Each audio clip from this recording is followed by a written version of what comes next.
utungata botheri kuthimotheri murimo ya nyimba mno emero ni bwambere tekeni ne St Angela's ngudero tiania East utungata bonende patongreto ene chibitare ya Kenyatta University Teaching and Research Hospital bango yo geti the mbere gonto mwanya Meru arantuko yarunende okethera okithe kantere cha mutwate ugarikano account ya Meru ne mwa account ireto ngireti na nyimba na kari barombeto nende uchumiria na nambere ne kenda kwa mukira utungata bu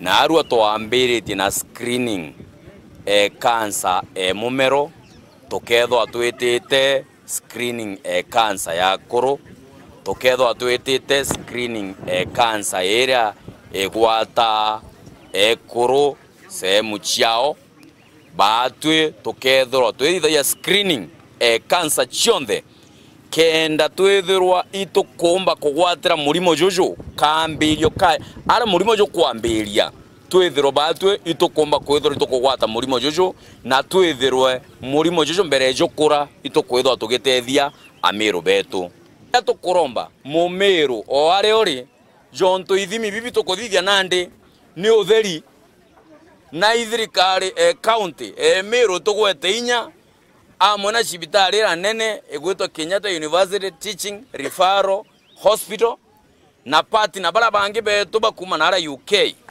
bagwetwa NHIR twethro batwe tafadhali itokumira kagita kaithimi bibi biriaja. And we hope this is the beginning of a long-time partnership with our hospital.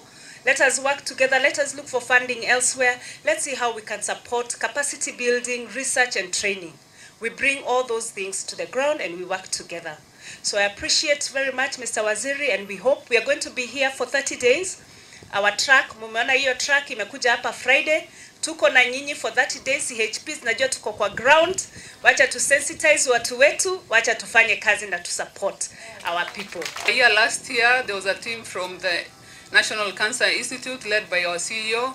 So we came to a fact-finding mission in Meru and we talked about establishing a regional comprehensive cancer center, and we actually visited the proposed site. So the activities are in the works. So I think, yes, with time we'll have the next meeting. So aside from that, we also do cancer awareness screening, na leo ndio siku ya screening. So nimashukuru sana kwa kuja hapa nyinyi wote kujitokeza. So esophageal cancer is the first, it has the highest case fatality in America.